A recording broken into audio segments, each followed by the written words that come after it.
बिस्मिल्लाहिर्रहमानिर्रहीम। अस्सलाम वालेकुम नाज़रीन, आप यूट्यूब चैनल देख रहे हैं। मैं इमरान खान हूँ। 3 बड़ी डेवलपमेंट हैं। पहले खैबर पख्तूनख्वा से, वो आपको बताता हूँ। फिर बड़ी अहम खबरें हैं मुझे आपके साथ शेयर करनी है। सबसे पहले तो ये है कि सुहेल अफरीदी ने, वज़ीर आज़म पाकिस्तान ने एक इजलास बुलाया, उस इजलास में शिरकत से इनकार कर दिया।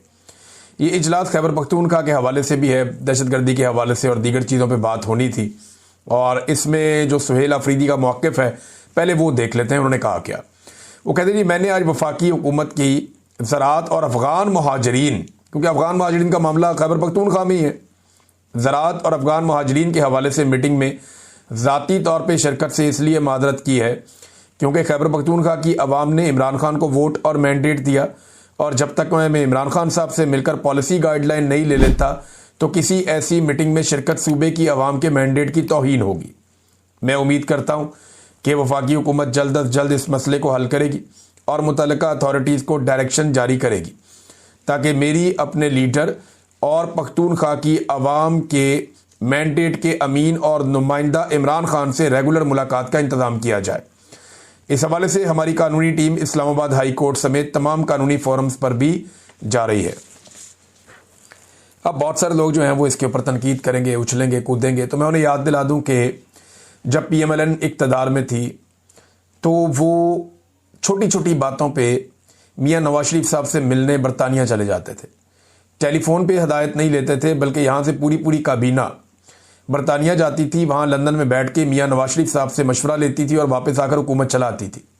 वो दावा करते रहे हैं कि नवाज शरीफ ने आर्मी चीफ की तैनाती से लेकर बड़ी बड़ी तैनातियों के फैसले बरतानिया में बैठ कर किए हैं।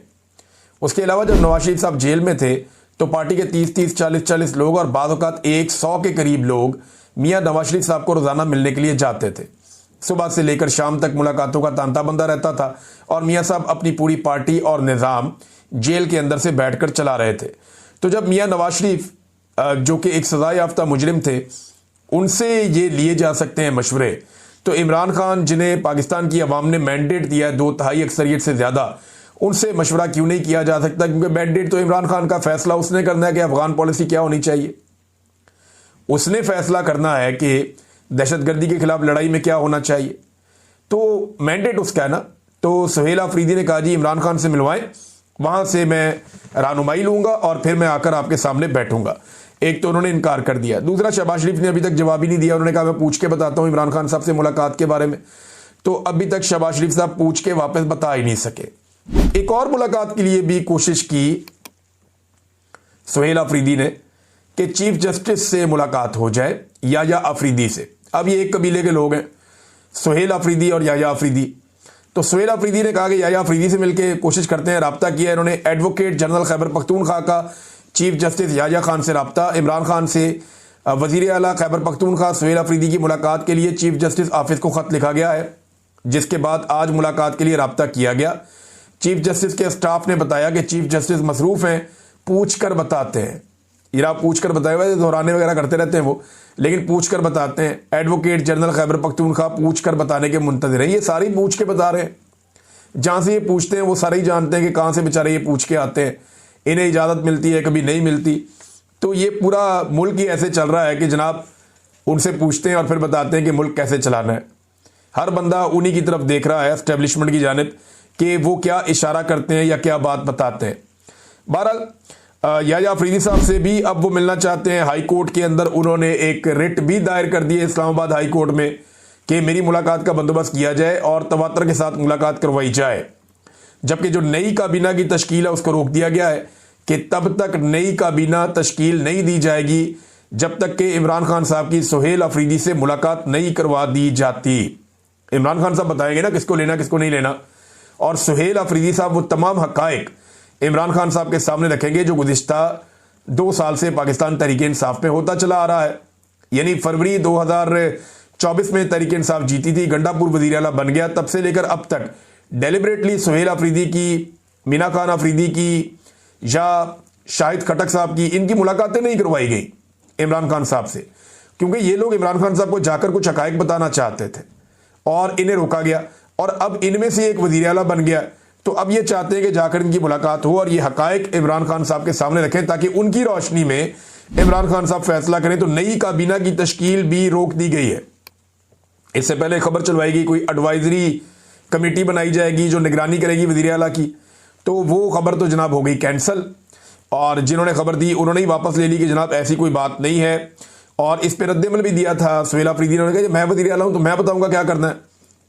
तो बड़ा कॉन्फिडेंस शो किया, और ये कॉन्फिडेंस होना चाहिए कम से कम, जब आप वजीर आला की कुर्सी पे बैठ रहे हो तो इतना कॉन्फिडेंस तो होना चाहिए। एक और नाज़रीन, इमरान खान साहब का जो अपना ट्वीट है वहां उनका स्टेटमेंट है वो मैं आपके सामने रखना चाहता हूं। इसमें इमरान खान साहब ने एक नया काम किया। पहले तो उन्होंने सुहेल अफरीदी को मुबारकबाद दी और ISF का दरीना साथी है, तारीफ की उनकी, और उन्होंने कहा जी कि मैं उम्मीद करता हूं कि ये तहरीक इंसाफ के नज़रिए के तहत ऐन मुताबिक इनकलाबी काम करेंगे। और अली अमीन गंडापुर को उन्होंने शाबाश दी कि ठीक है, अच्छे तरीके से इक़्तिदार को मुंतकिल किया उसने। फिर 4 बड़े वाक़यात इमरान खान साहब कह रहे हैं 2 साल में हुए। एक 9 मई का, 26 नवंबर का, आज़ाद कश्मीर का और मुरीद के का। इन 4 वाक़यात में कत्लेआम हुआ, निहत्ते शहरियों को शहीद किया गया। अब 9 मई फॉल्स फ्लैग के हवाले से उन्होंने कहा जी मैं तो पहले से ही कह रहा हूं कि जुडिशल कमीशन बनाया, इसके ऊपर तहकीकात करवाएं। बंदों को उठा के 10-10 साल जेलों में डाल दिया, सजाएं दे दी, और फौजी अदालतों ने भी सजाएं दे दी पकड़ के, जो पूरी दुनिया में नहीं होता। और साथ उन्होंने कहा हालांकि उस दिन निहत्ते शहरियों को और पाकिस्तान तहरीक इंसाफ के सपोर्टर्स को गोलियों का निशाना बनाया गया था। यही वारदात 26 नवंबर को तहरीक इंसाफ के साथ हुई। तो इमरान खान साहब बहुत पहले से कह रहे हैं कि इनके ऊपर जुडिशल कमीशन बनाया जाए ताकि मजलूमों को इंसाफ मिल सके और कत्लेआम के जिम्मेदारान को करार वाकई सजा दी जा सके।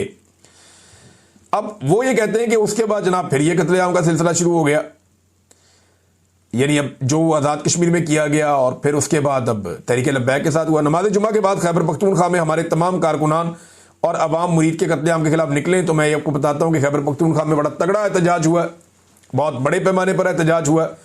हर शहर के अंदर लोग निकले। पंजाब के अंदर तो पूरा एक ऐसा लगता है कर्फ्यू लगा हुआ है। कई जगहों पे कारोबारी मराकज़ थोड़े बहुत बंद रहे, बाकी जगहों पे कई जगहों पे खुले रहे।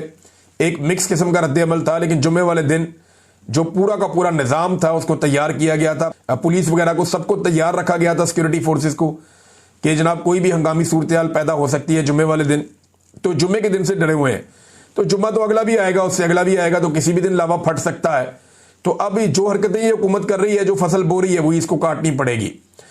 इमरान खान साहब ने कहा कि यार अब इसके ऊपर मुतालबा यह किया जाए कि चारों वाकयात के जुडिशल कमीशन का क्याम होना चाहिए। आज मुल्क में सब कुछ आसिम लॉ के तहत हो रहा है। सारी अदालतें फौजी अदालतों में बदल चुकी हैं। जैसे फौजी अदालतों को चलाया जाता है वैसे ही आम अदालतों को भी चलाया जा रहा है। 26वीं गैर आईनी तरमीम के बाद अदालतों से इंसाफ की तवक्को खत्म हो चुकी है। मुल्क में लाकानूनियत है। जस्टिस अमीनुद्दीन खान, जस्टिस फायज ईसा, जज आमिर फारूक और जज डोगर, सबके पास हमारे केसेस। अगले वीलॉग में आपको बताऊंगा। अब तक के लिए इतनी, अपना ख्याल रखिएगा, अपने चैनल का भी। अल्लाह हाफ़िज़।